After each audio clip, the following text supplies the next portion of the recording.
Prestaram atenção no que a gente estava cantando agora? Eu vou construir minha vida em ti. Tu és o meu fundamento. Eu vou confiar somente em ti e não vou ser abalado.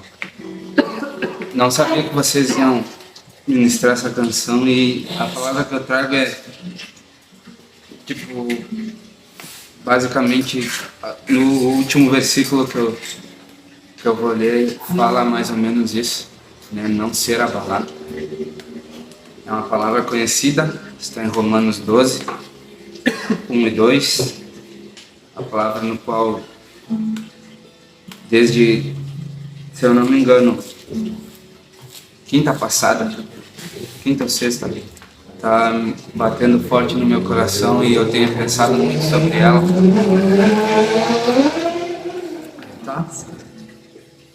E ela começa dizendo assim: portanto, caros irmãos, rogo-vos pela misericórdia de Deus, que apresenteis o vosso corpo como um sacrifício vivo, santo e agradável a Deus, que é o vosso culto lógico. Em algumas versões diz culto racional. E não vos amoldeis ao sistema deste mundo.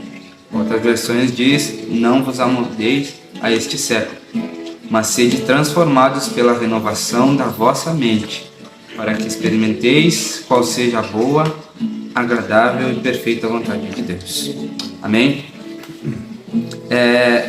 Quero começar falando um pouquinho sobre o versículo 1, no qual Deus me tocou muito, que foi na parte de apresentar o nosso corpo como um sacrifício vivo. Por quê? Por que Deus me falou tanto sobre isso, sobre sacrifício vivo? Apresentar o nosso corpo como um sacrifício vivo. Se a gente pegar na Bíblia, no Antigo Testamento, os sacrifícios dados para Deus eram sacrifícios, logicamente, de animais, só que eles matavam na hora para entregar para Deus. E tem uma passagem em Gênesis no qual conta que Abraão, ele é levado para o monte, né? Deus manda ele pegar o filho dele e ir para o monte, né? Um alto monte ali, Deus ia falar com ele. Pronto. Quando Abraão está chegando no monte, ou próximo do topo, Deus fala para Abraão fazer o quê? Amarra o teu filho e dá a ele como sacrifício vivo a mim. Eu quero provar a tua fidelidade comigo. E o que acontece? Abraão, ele não duvida, né? Ele pega e ele diz: sim, senhor, eu vou fazer isso. Ele amarra o filho. E eu fico pensando que se fosse um filme isso, eu fico imaginando o filho de Abraão falando assim: pai, por que isso? Por que tu tá me amarrando, né? Como é dito nos filmes, né? Quando acontecem essas coisas. E Abraão, sem entender o que estava acontecendo, ele falou: não sei, filho. Deus mandou, eu vou fazer. Eu tenho que obedecer. Chegando lá, no topo do monte, quando Abraão, com o coração doído, né, ele põe o filho no altar, põe a lenha, quando ele vai colocar fogo, né, apresentar o sacrifício vivo, Deus fala para ele assim: Abraão, tira o teu filho daí, olha para o lado. E ele vê, tinha o quê? Tinha uma ovelhinha nos ramos atada ali. Ele fala assim: eu provei da minha fidelidade contigo, tu foi fiel a mim, e aí está o teu sacrifício vivo. Tu entregou a coisa mais valiosa que tu tinha como um sacrifício vivo para mim, e agora eu estou fazendo um sacrifício diferente por ti, melhor. Tu não precisa entregar nada teu, nada que, no caso, vai te doer. Por quê? Porque a minha fidelidade contigo é maior. E Deus me fez pensar nisso, porque o que aqui diz, ó: apresenteis o vosso corpo como um sacrifício vivo, santo e agradável a Deus, que é o vosso culto lógico. Por quê? Porque se a gente pegar também no que diz a Bíblia, a criança, ela não tem malícia, ela não tem tantas coisas que a gente tem, né? Quando a gente começa a crescer. Toma aí, agora toma. Passa aqui.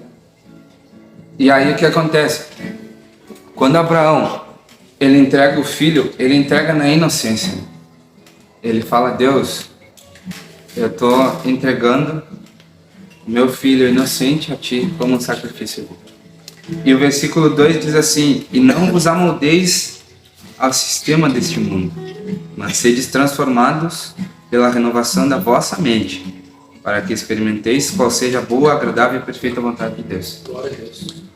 O começo já diz, né? Não vos amoldeis a este século. Vamos colocar como a gente já conhece.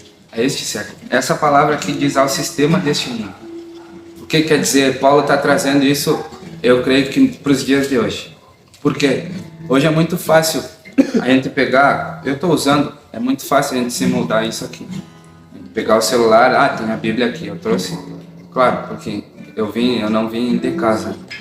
Eu trouxe porque é uma coisa mais prática. Mas o que acontece? Antigamente, cara, não existia celular.